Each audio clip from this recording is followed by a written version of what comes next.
Assalamualaikum warahmatullahi wabarakatuh. Selamat datang di channel Obor Malam. Kali ini saya akan membagikan suatu kisah dari salah satu narasumber. Kebetulan narasumber kali ini dia mempunyai suatu pengalaman di saat dia bekerja bersama ayahnya di villa yang sudah lama kosong. Bagaimana kisahnya? Simak terus videonya sampai selesai. Dan sebelum lanjut ke ceritanya, alangkah baiknya kalian klik dulu tombol subscribe-nya, oke? Kalau sudah, kita mulai ke ceritanya.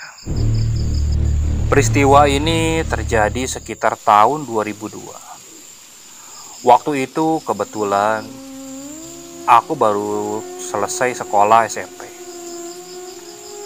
Aku tidak bisa melanjutkan sekolah ke SMA karena orang tuaku waktu itu tidak mempunyai biaya untuk aku bisa melanjutkan sekolah. Karena kondisi itulah, akhirnya aku juga memutuskan untuk membantu orang tuaku bekerja. Karena kebetulan aku adalah anak pertama dari 3 bersaudara. Kedua adikku masih sekolah di SD. Karena ingin meringankan beban orang tua, ya akhirnya aku memutuskan bekerja. Ayahku kebetulan bekerja sebagai kuli bangunan. Aku juga akhirnya mengikuti jejak ayahku. Ayahku sering mengerjakan proyek di luar kota juga. Tak jarang beliau harus pulang berbulan-bulan. Nah, pada suatu hari ayahku mendapat tawaran dari bekas majikannya yang pernah ia kerjakan rumahnya dulu. Tawarannya ini adalah mengerjakan rumahnya yang berada di salah satu daerah. Otomatis mendengar tawaran tersebut, ayah langsung antusias menanggapi permintaannya. Karena menurut ayahku bahwasanya majikannya itu orangnya cukup enak dan cukup royal juga untuk masalah keuangan. Jadi dia sudah pasti pekerjaannya nyaman dan keuangannya sudah pasti terjamin. Setelah mendengarkan penjelasan apa yang harus ayahku kerjakan, lalu ayah mengabariku dan salah satu tetanggaku untuk ikut membantunya menyelesaikan pekerjaan itu. Aku bertanya kepada ayahku, seperti apa dan apa yang harus kami kerjakan di sana. Ayahku menjelaskan bahwasanya kerjaannya cukup simpel, cuma mengecat ulang semua bangunan yang ada. Makanya kata ayahku, ayah cuma mengajak 2 orang, jadi 3 orang termasuk ayah. Aku hanya mengiyakannya karena pekerjaan itu cukup ringan juga. Esoknya kami pun berangkat ke kota tersebut. Cukup jauh dari tempat kami tinggal, mungkin sekitar 4 jam dengan mengendarai kendaraan. Itu juga harus 3 kali naik angkutan umum. Hingga kita sampailah di daerah tujuan tersebut. Tampak daerah yang menuju tempat tersebut berada di salah satu dekat pegunungan. Ya bisa dibilang di salah satu dataran tinggi. Karena di kanan kirinya masih tampak daerah yang cukup hijau, seperti perbukitan dan bahkan hamparan kebun teh yang cukup luas. Bahkan tak jarang sebelum kami memasuki daerah yang akan dituju, tampak beberapa tempat wisata juga yang cukup ramai dikunjungi oleh wisatawan. Setelah menempuh perjalanan yang cukup jauh, akhirnya kami sampai di rumah tersebut. Tampak rumah itu cukup besar dengan sekelilingnya yang cukup sepi. Bahkan tak tampak ada rumah satupun. Ada rumah juga jaraknya lumayan jauh. Ada sekitar 120 meteran dari rumah tersebut. Barulah dari rumah yang jauh itu ke belakangnya ada beberapa rumah warga. Terlihat rumah ini mempunyai halaman yang cukup luas juga. Ketika kita sampai di gerbang rumah tersebut, tampak seorang pria tua sudah menunggu kita di depan gerbang tersebut. Setelah memberikan salam dan bertegur sapa dengan lelaki tua itu, akhirnya kami disuruh masuk ke rumah tersebut. Diketahui namanya adalah Mbah Toto. Beliau adalah orang yang dipercaya untuk membersihkan rumah tersebut. Ia datang biasanya pagi hari untuk membersihkan dan berjaga. Namun ia akan pulang ketika malam hari. Jadi rumah ini dibiarkan kosong saja. Dan dia akan berjaga malam hari ketika sang majikannya ada saja. Begitu ujar Pak Toto. Karena itu perjanjian yang ia buat dengan sang majikan pemilik rumah. Aku sempat heran. Bagaimana tidak rumah sebesar ini dengan jauh dari rumah penduduk, tapi malam hari tidak ada yang berjaga. Apa tak ada maling yang masuk? Kalau di daerahku rumah sebesar ini, apalagi orang yang gak ada, sudah pasti jadi sasaran empuk para pencuri. Pikiranku waktu itu. Setelah kita masuk ke dalam rumah, kami diajak berkeliling untuk mengecek bagian-bagian rumah yang harus dicat ulang. Mbah Toto menunjukkan beberapa ruangan yang cukup luas. Tampak memang rumah tersebut bangunannya cukup luas. Terdiri dari dua lantai. Namun satu lantainya juga dalamnya itu cukup luas sekali. Bahkan kamarnya ada cukup banyak.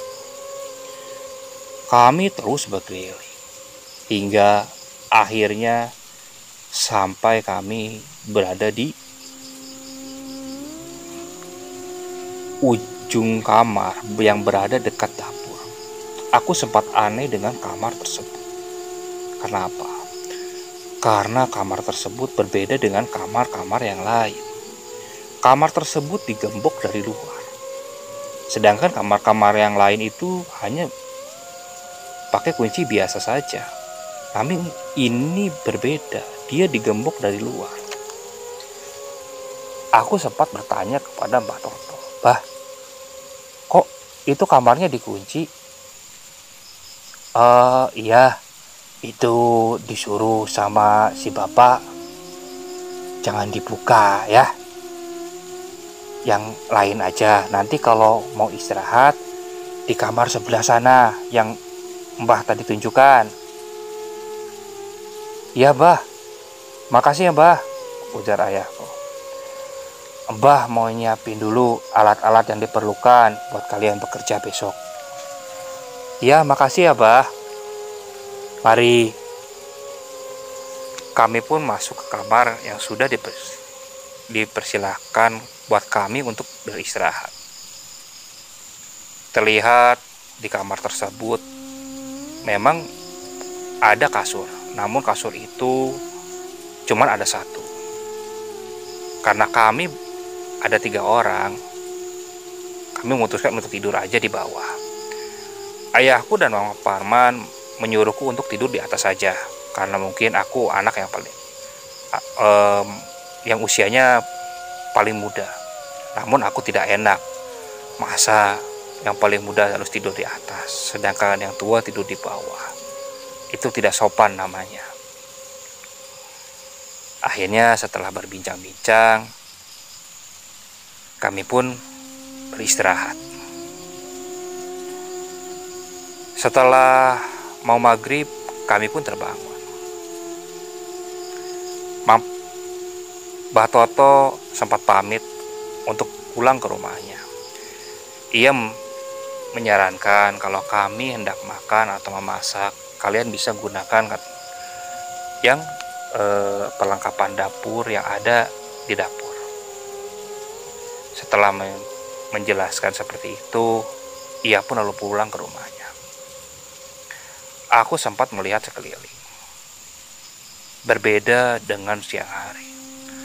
Suasana tampak hening dan sunyi. Bahkan aku tak mendengar riuh-riuh ada orang-orang yang mengobrol atau berbicara. Tampak benar-benar sepi. Padahal di area sunyi ini harusnya kalau ada orang ngobrol di jarak yang agak jauh juga pasti kedengaran. Ini benar-benar sepi. Emang tempat ini cocok buat istilahnya refreshing atau mendinginkan kepala. Namun lama-kelamaan aku melihat sekeliling di luar. Tampak ngeri juga. Akhirnya aku lekas-lekas masuk ke kamar kembali. Setelah selesai masak dan kami makan bersama, dilanjut kami pun istirahat. Karena kebetulan besok pekerjaan sudah menanti kami. Esok harinya setelah selesai sarapan dan ngopi, kami lalu melanjutkan pekerjaan. Pekerjaan memang sudah masing-masing karena kami memang sudah biasa melakukan pekerjaan ini. Waktu itu ayahku mengerjakan rumah bagian depan, sedangkan Mang Parman mengerjakan area kamar dimulai dari atas. Nah, sedangkan aku mulai mengerjakan dari area belakang. Jadi maksudnya biar pekerjaan lebih cepat dikerjakan. Dan benar saja, dengan metode seperti itu, dalam waktu 3 hari, pekerjaan sudah tampak 40% hendak selesai. Nah, hari ketiga itu tepatnya ketika pukul 2 sore. Ayahku mengabari bahwasanya ia harus pulang dulu ke rumah karena ada sesuatu yang harus ia uruskan dan itu sangat mendadak. Akhirnya aku dan Mang Parman ditinggal di sana berdua. Lagi pula memang pekerjaannya juga sudah kita hafal, jadi nggak masalah lah dikerjakan oleh berdua juga, pikirku dan Mang Parman. Setelah ayahku pergi, saya dan Mang Parman memutuskan untuk istirahat dulu bekerja, atau lebih tepatnya hari ini tidak dilanjutkan dulu bekerja. Mang Parman pun mengiyakannya karena kebetulan kalau secara target juga pekerjaan sudah kita dapatkan. Kami lalu membersihkan diri sambil mengobrol ke sana ke sini. Mang Parman sempat izin ia ingin berkeliling di daerah tersebut. Ia lalu pergi sendirian. Tinggal saya dan Mbah Toto di situ. Saya sempat melihat ke sekeliling di mana Mbah Toto berada. Tampak ia sedang membersihkan rumput di samping kiri halaman, tepatnya di bawah pohon belimbing. Aku lalu menghampiri Mbah Toto. "Bah, sudah lama kerja di sini, Mbah?" ucapku membuka obrolan. "Oh, sudah lumayan lama. Ya, sekitar ada 17 tahun di sini." "Emang rumah Abah di mana?" "Rumah Abah dekat situ di bawah." "Loh, kenapa kalau deket gak nginep aja di sini, Bah, tiap malam?" ujarku. Gimana ya? Lebih baik di rumah aja." "Wah, jangan-jangan di sini ada penunggunya kali, Bah ya?" ujarku bercandai Mbah Toto. "Ush, jangan ngomong gitu. Semua tempat juga ada penunggunya. Hati-hati kalau ngomong. Maaf bah. Memang selama di sini Mbah pernah ngalamin gangguan gak bah? Ya pesan Mbah cuma satu. Kamu nanti kalau misalnya malam di sini, hati-hati jangan keluar ya. Jangan pernah keluar rumah. Diam aja di dalam. Terus pesan Abah satu. Jangan berani-berani buka pintu yang digepuk itu. Emang kenapa sih bah? Pokoknya jangan. Itu pesan si bapak. Gak boleh. Abah gak tahu alasannya apa.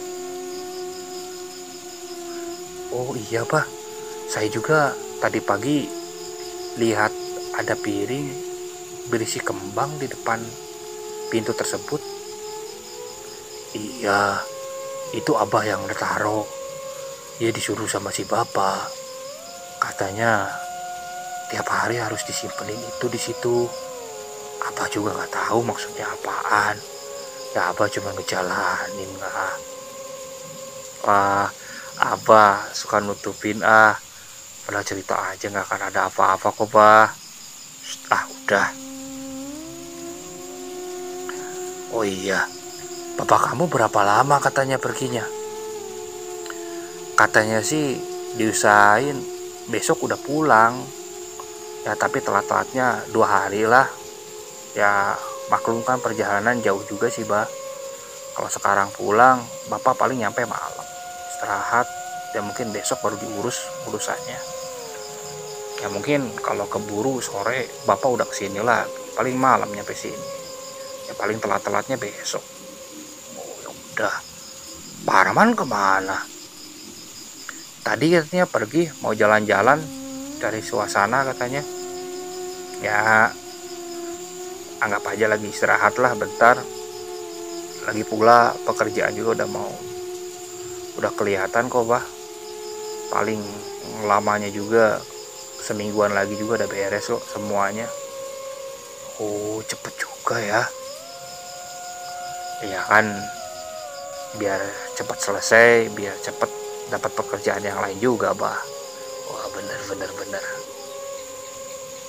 Ya udah tuh bah, saya mau coba keliling dulu. Ya udah, hati-hati ya. Saya pun coba berkeliling di daerah tersebut. Saya coba keluar dari daerah tersebut. Tampak suasananya sungguh asri dan segar. Hening. Aku coba melihat sekeliling dan berjalan mendekati rumah-rumah para warga. Tampak di sana ada salah satu warung kopi. Nah, saya berhenti di warung tersebut untuk memesan kopi. Bu, kopi 1. Oh iya, Dek.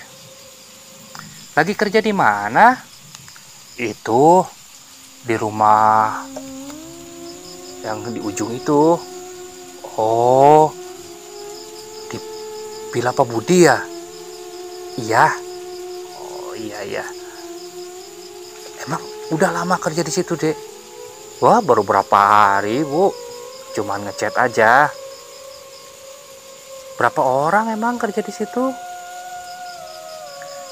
3 orang. Saya, bapak saya, sama tetangga saya. Oh, yang tadi lewat kayaknya ya. Yang kumisnya tebal. Iya, itu Mang Parman. Oh iya. Emang ibu tadi lihat? Iya. Dia kan biasa kalau pas siang pesan kopi di sini. Oh iya, Bapak kalau sering nyuruh suka kesini kali ya Mang Parman. Iya, makanya tahu. Kirain sama siapa aja. Berarti ada juga kerjanya sama Mang Parman ya? Iya. Emang gak seram, Dek, kerja di situ? Wah, enggak, Bu. Emang kenapa sih, Bu? Ibu itu menengok ke kanan dan kiri, melihat apakah ada orang yang mendengar ucapannya atau tidak. Di situ Kalau orang sini bilang rumahnya angker deh. Angker gimana, Bu? Banyak setannya. Wah, masa sih, Bu? Saya selama di situ belum pernah lihat, Bu. Shh, jangan gitu deh. Awas nanti malam ini loh. Soalnya menurut warga di sini, yang pemilik rumah itu miara makhluk gaib deh. Soalnya dulu pernah ada yang nyuri buah masuk ke situ.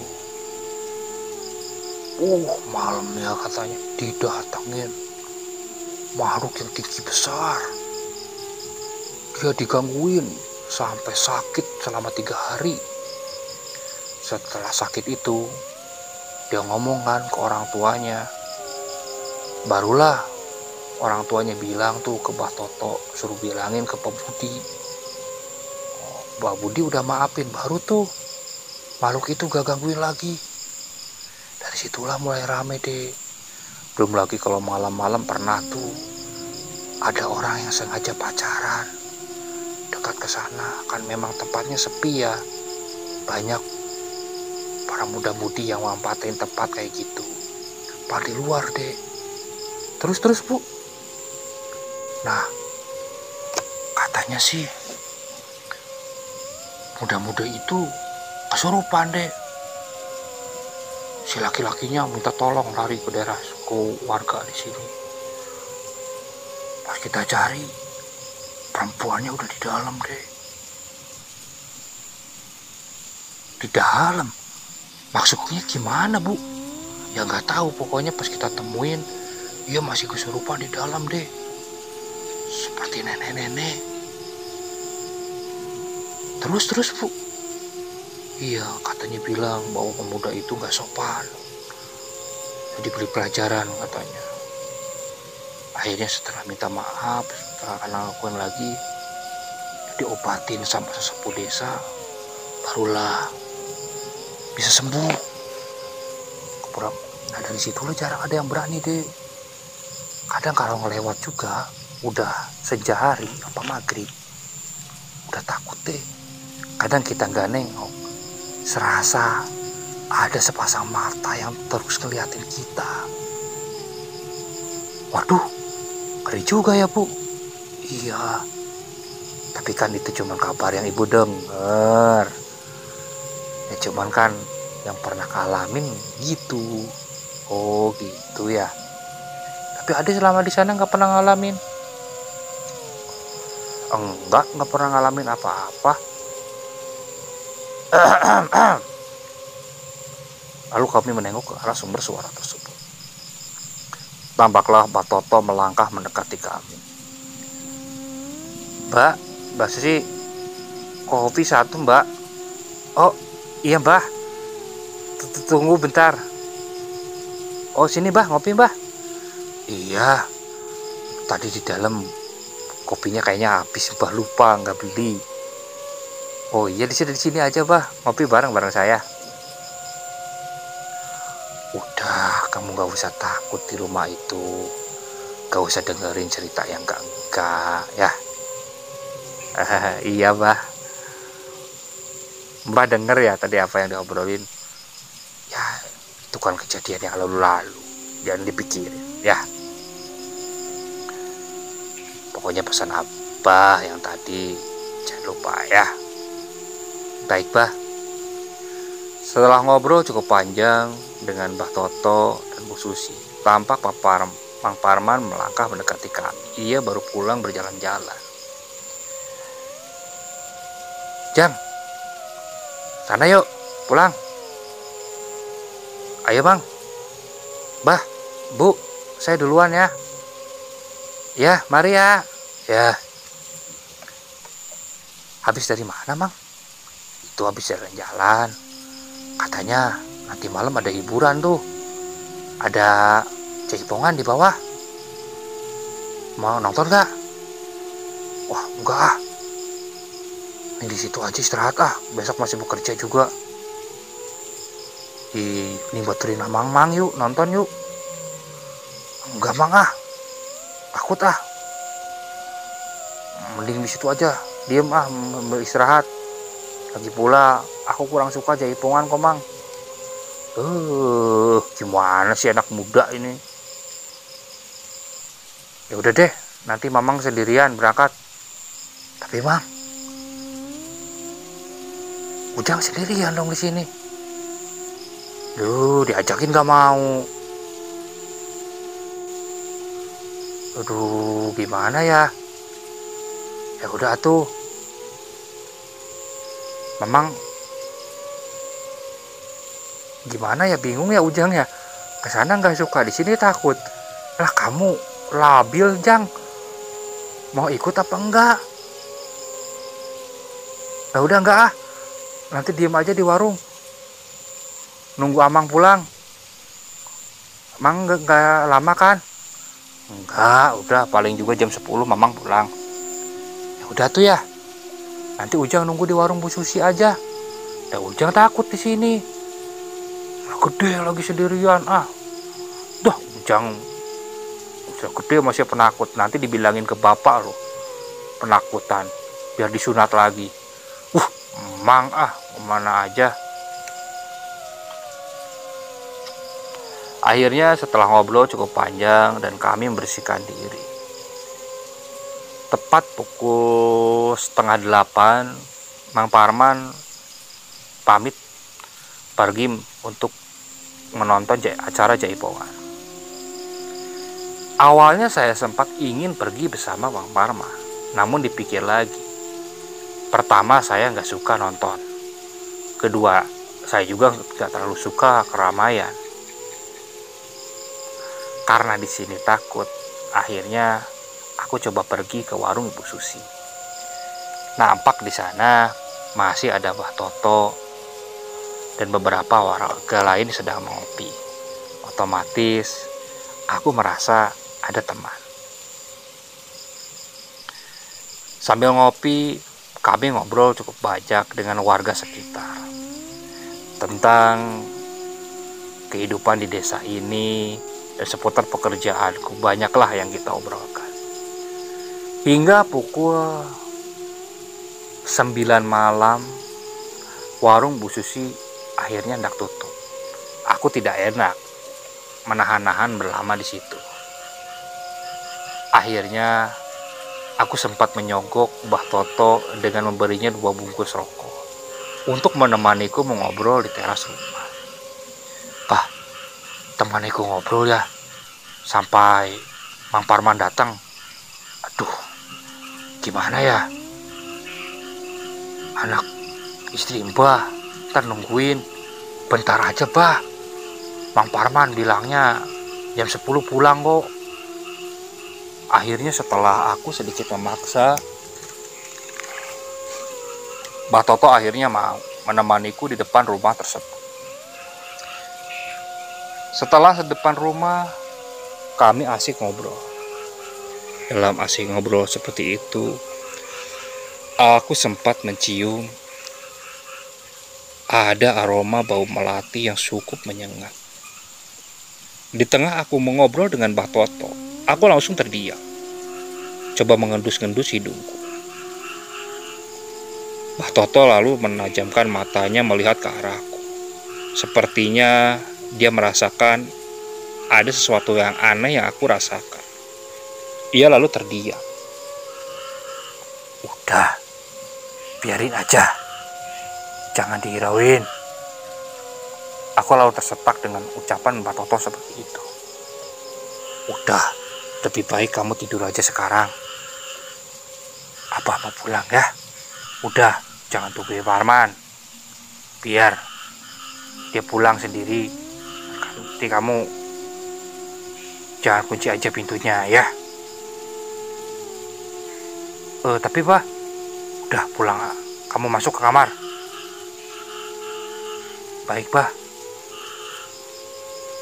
Aku benar-benar merasa takut waktu itu. Sempat aku awalnya ingin ikut Mbah Toto aja menginap di rumahnya.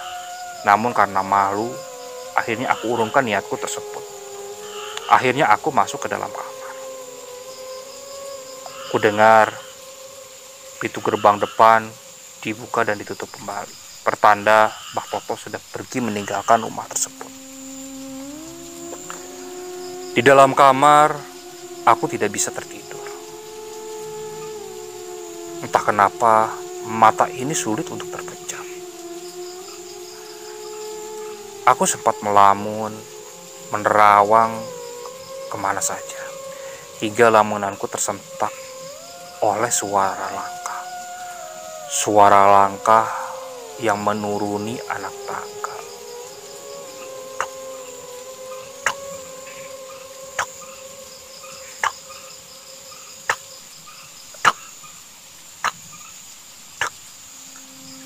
Aku lalu terdiam, karena aku yakin bahwa di rumah itu tak ada orang selain diriku.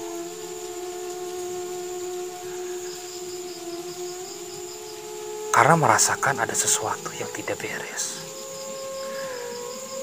Aku lalu menutupi diriku dengan sarung yang aku bawa. Kan bener nih, pasti ada yang gak beres nih. Astagfirullah, Mang Parman, cepet datang atuh, Mang.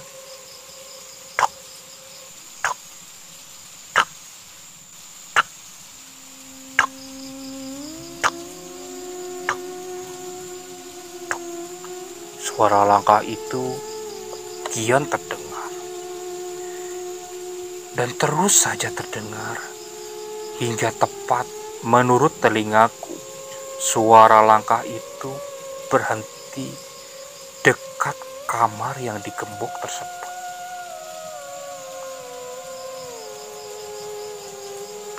Lalu suara langkah itu terdiam. Aku lalu terduduk, dan tak berapa lama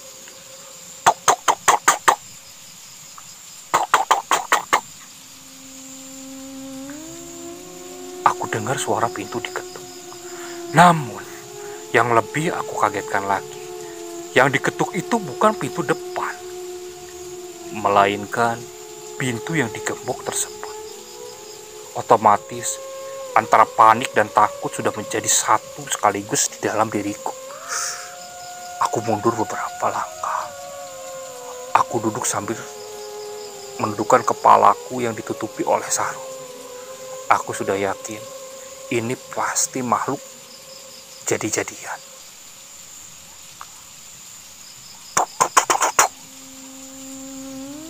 Tak berapa lama terdengar suara pintu dibuka.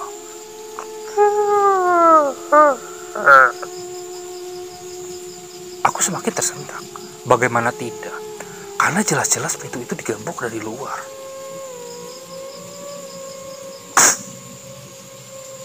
Kembali seperti pintu itu ditutup dengan kencang. Aku tak mendengar suara bising lagi. Cukup lama aku terdiam. Mungkin ada sekitar 15 menit. Aku lalu, karena penasaran, aku mulai melangkahkan kakiku dengan sangat pelan, mengendap-endap ke dekat pintu kamar. Karena kebetulan di samping kamar itu ada jendela dan ada gordennya. Aku intip ke arah pintu tersebut, dan kulihat pintu itu masih saja tergembok dengan kuncinya yang masih utuh. Aku langsung melongo.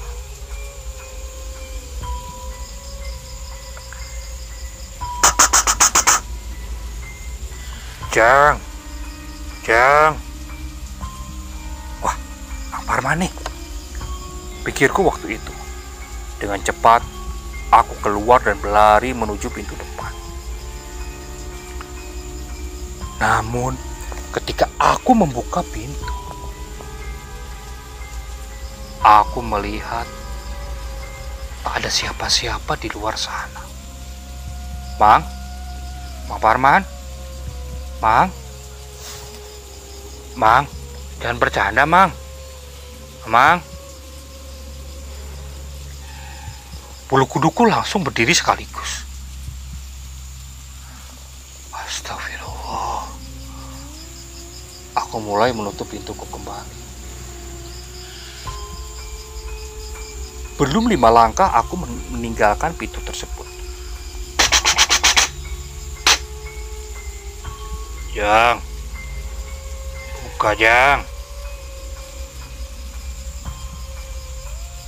Pak, tak ada sahutan dari luar sana. Pak, tak ada jawabannya, hanya hening. Aku yakin ada sesuatu yang tidak beres. Aku lalu berlari ke kamar kembali. Kukunci pintu kamarku. Aku lalu tutupi badanku dengan sarung.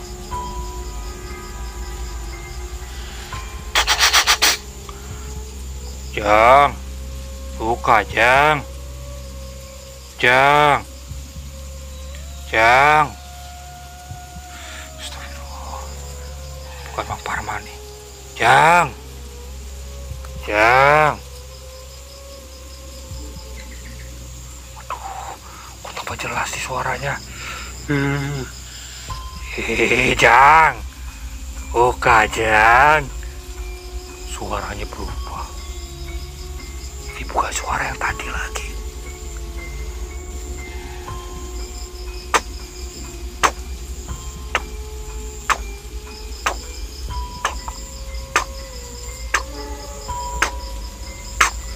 Derap langkah kaki seperti mendekati kamarku. Tepat di depan kamar, aku melihat ada siluet bayangan hitam sedang berdiri di depan pintu kamarku. Tak berapa lama,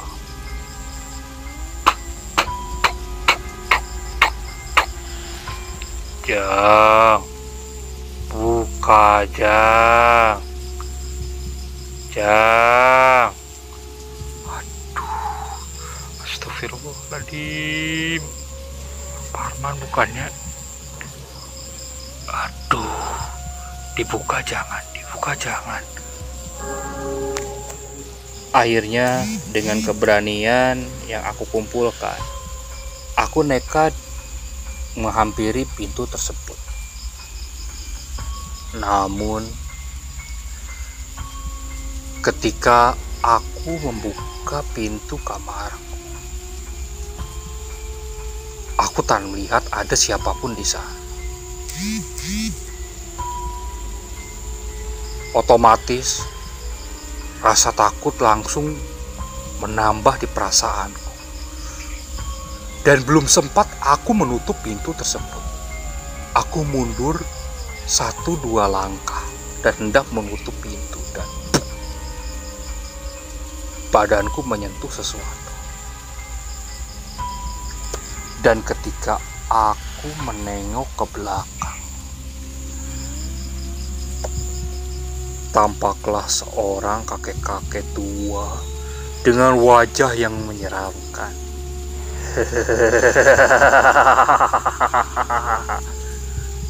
Kakek-kakek itu tertawa cukup mengerikan. Setan!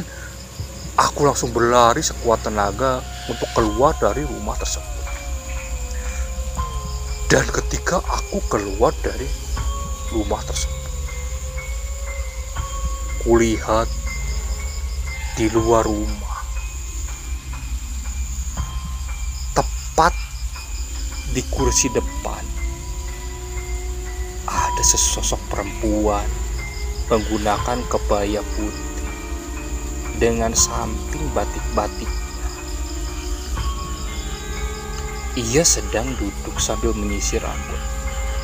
Dari belakang tampak perempuan itu seperti seorang nenek-nenek.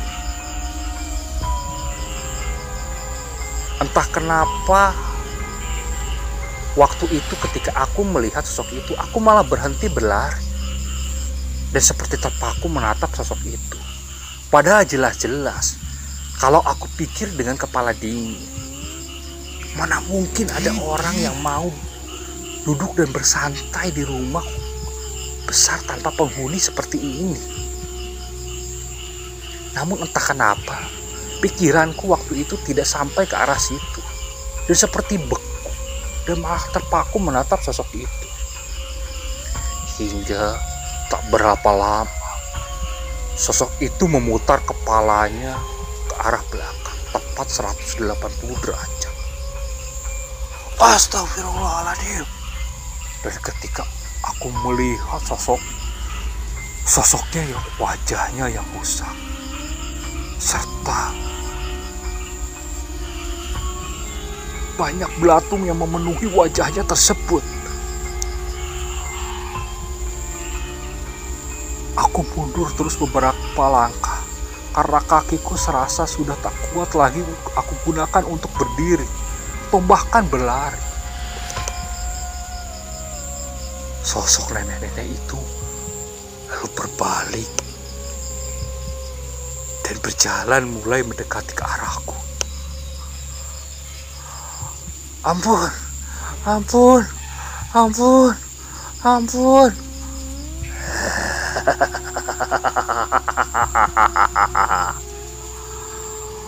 Tawa si kakek itu terlihat ia keluar dari dalam rumah sambil terus menyeringai ke arahku. Saking tak kuatnya menahan rasa takut, akhirnya aku tak sadarkan diri di depan rumah. Entah apa yang terjadi selanjutnya. Yang aku tahu, 3 hari kemudian aku baru sadar. Saat aku tersadar, aku sudah dikerumuni oleh keluargaku. Aku sudah berada di rumah. Waktu aku terbangun, aku merasa seperti linglung dan benar-benar berat kepalaku. Aku lalu diberi minum oleh ayahku. Setelah cukup tenang, akhirnya Mang Parman bercerita. Kata beliau, ketika ia pulang menonton Jaipongan, ia melihat aku terkapar di depan rumah. Mang Parman sontak kaget. Ia lalu berlari menghampiriku. Dan ketika aku dibangunkan, tak mau bangun. Dan ketika aku dicipratkan air ke mukaku, aku terbangun dan langsung berdiri, malah melotot ke Mang Parman. Dari suaranya tampak seperti suara kakek-kakek dan nenek-nenek. 2 suara itu menjadi satu. Aku berbicara tidak jelas, bahkan memaki-maki tidak jelas. Mang Parman sempat bingung. Lama-kelamaan Mang Parman sadar bahwa diriku ini sedang kesurupan. Tak pikir panjang, Mang Parman lalu berlari meminta tolong kepada warga sekitar. Alhasil, Mbah Toto dan beberapa warga yang lain menghampiri kami. Dan ketika sampai di rumah tersebut, aku sudah tak ada di situ. Kami berlari mencari diriku berada di mana. Cukup lama berkeliling. Dan akhirnya salah satu warga melihatku berada di atas pohon belimbing sambil mencakar-cakar pohon tersebut. Akhirnya dengan terpaksa beberapa warga coba naik dan menurunkanku. Namun aku terus meronta. Dan dengan terpaksa beberapa warga akhirnya menarikku dengan tindakan kasar. Dan dengan cara itulah aku berhasil diturunkan. Dan setelah diturunkan pun aku masih terus meronta-ronta. Beberapa orang yang dianggap bisa dan mengerti tentang hal gaib didatangkan untuk mengobatiku. Namun tetap saja nihil. Aku tak kunjung juga sadar. Tepat hingga menjelang azan subuh, atau lebih tepatnya pas azan subuh berkumandang, barulah kedua sosok itu mulai hilang. Namun ketika sudah seperti itu, aku juga tak kunjung sadar. Ditunggu hingga pukul 7 pagi, aku juga tak kunjung sadar. Sudah berbagai cara dicoba.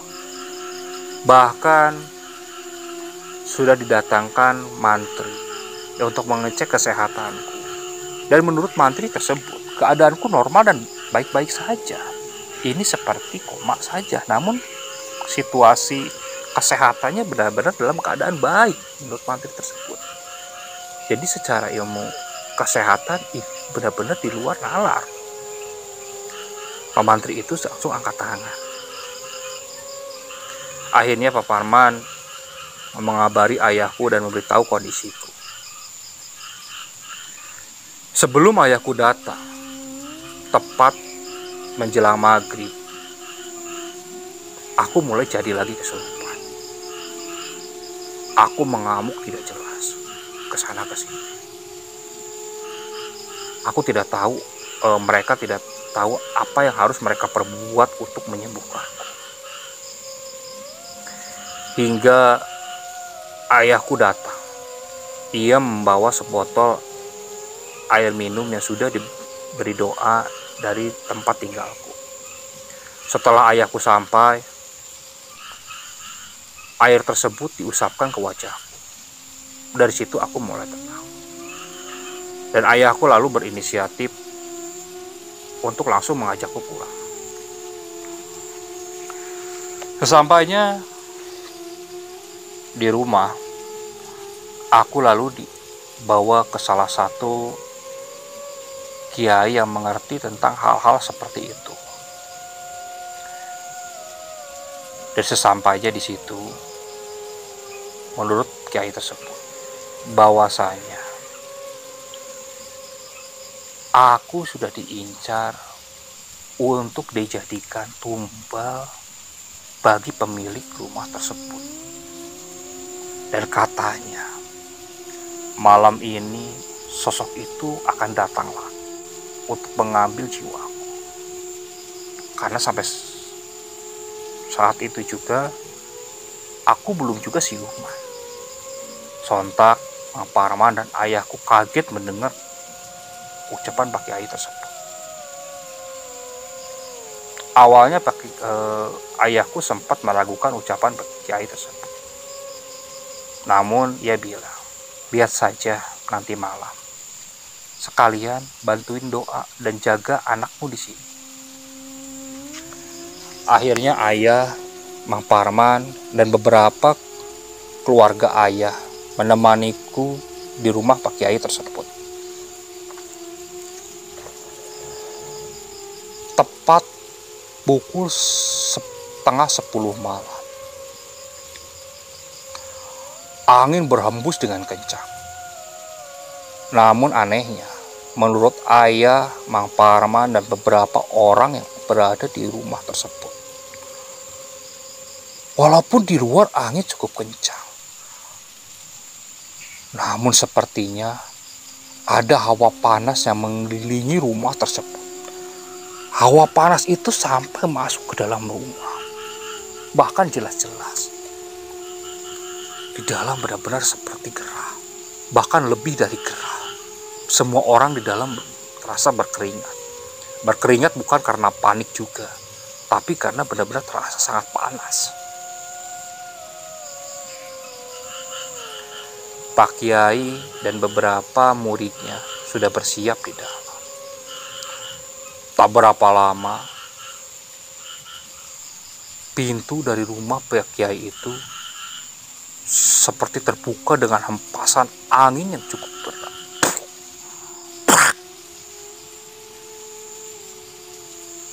Pintu itu langsung terbuka.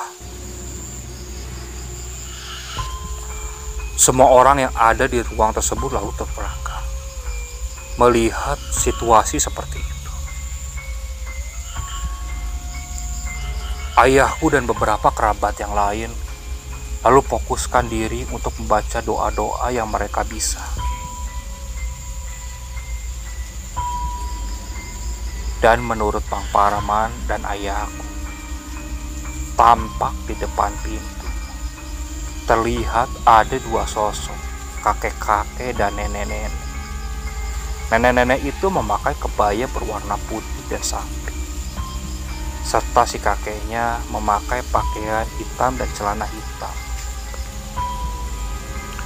Namun terlihat dari wajah mereka yang rusak dua-duanya atau buruk, karena wajah mereka dipenuhi oleh belatung.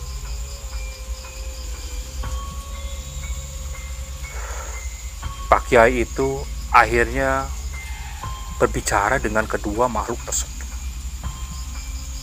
Makhluk itu enggan melepaskanku, karena menurutnya ia adalah target yang harus mereka gapai untuk dijadikan budak. Otomatis Pak Kiai tersebut tidak memberikan dengan mudah. Pak Kiai lalu merapalkan beberapa doa. Tak berapa lama dari itu, sosok tersebut seperti keluar, disusul oleh Pak Kiai yang mengejar kedua sosok tersebut. Ayahku dan Mang Parman tak berani melihat keluar. Hanya beberapa murid Pak Kiai yang mengikuti Pak Kiai keluar. Di luar tampak suara gemuruh dan seperti suara benturan-benturan benda. Namun kami tidak tahu benda apa itu. Cukup lama situasinya seperti itu. Mungkin sejam lebih dari semenjak Pak Kiai itu keluar. Dan setelah sejam lebih itu, Pak Kiai mulai masuk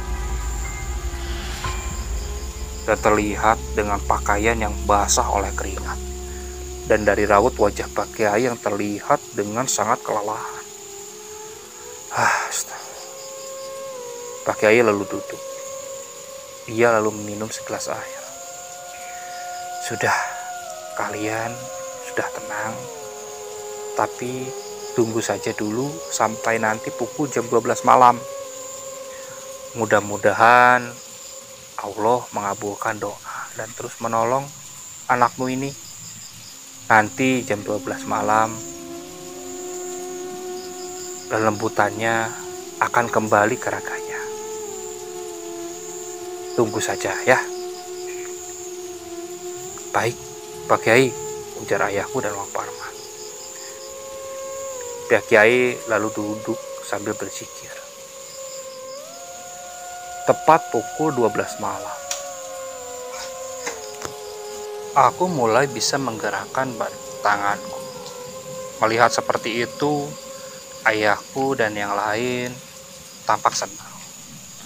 Namun tak berapa lama dari itu, salah satu murid dari Pak Kiai yang kebetulan berjaga di luar, ia berlari ke dalam dan mengabari Pak Kiai. Pak Kiai, maaf, itu dari kejauhan, seperti ada bola api melayang ke arah sini.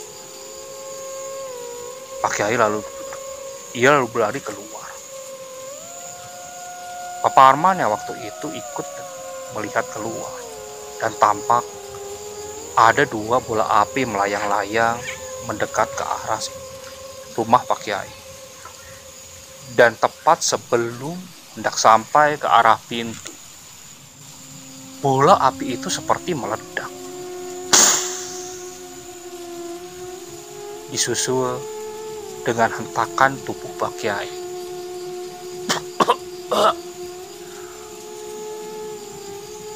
Terlihat Pak Kiai batuk-batuk, dan dari batuk itu ia mengeluarkan darah. Pak Kiai sempat tersungkur.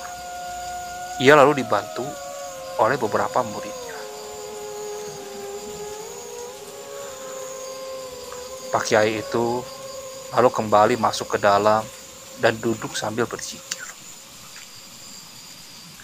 Ia menyuruh muridnya untuk tetap berjaga di luar. Tak lupa, ia juga menyuruh ayah dan beberapa kerabat yang lain untuk terus melanjutkan berdoa.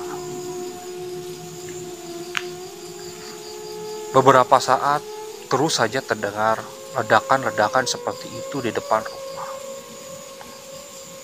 Namun kulihat kali ini Pak Kiai lebih tenang. Tak ada kondisi seperti tadi, membuat beliau tersentak dan mengeluarkan darah. Ada sekitar hampir setengah 2 malam.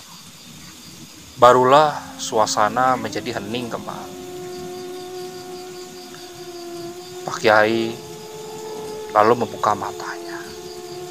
Ia tampak lega. Alhamdulillah.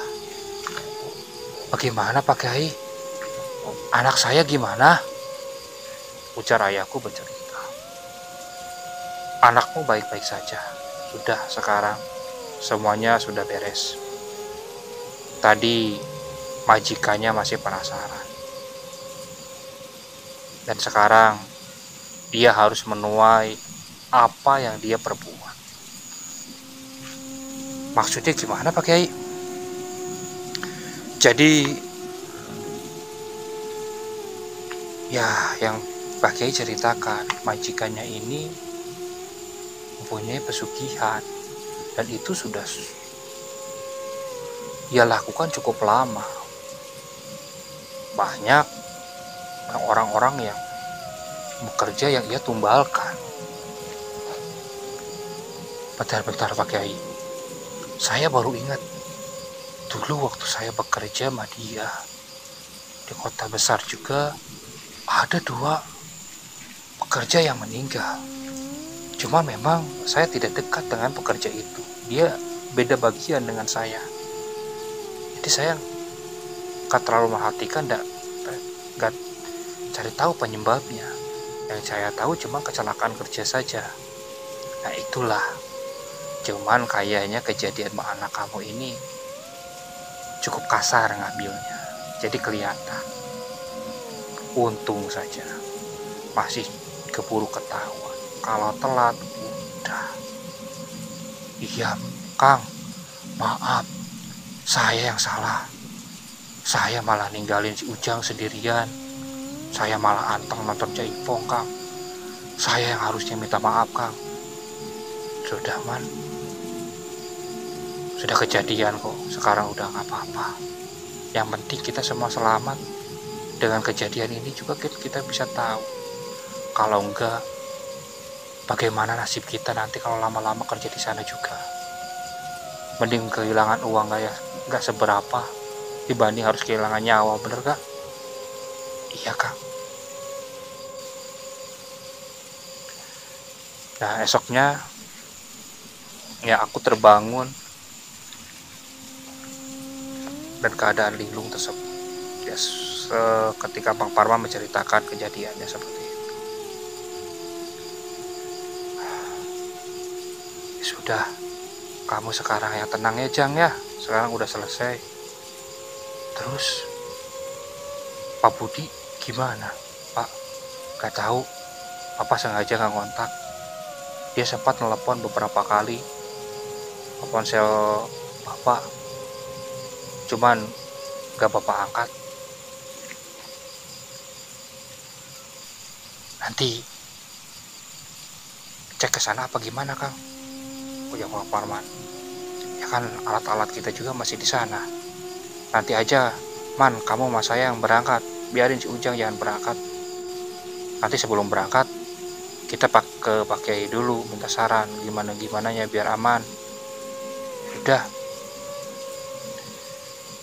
Aku pun lalu beristirahat.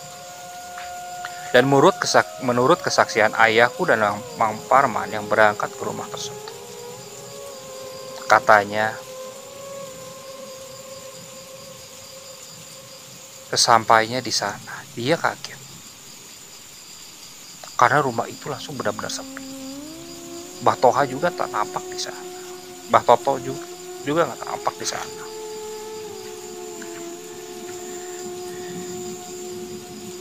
Ayahku dan Mang Parman lalu menghampiri warung milik Bu Susi. Dan menurut kesaksian Bu Susi, katanya, kata Mbah Toto, Pak Budi tadi subuh meninggal dunia. kecelakaan di jalan. Ayahku dan Mang Parman sempat kaget.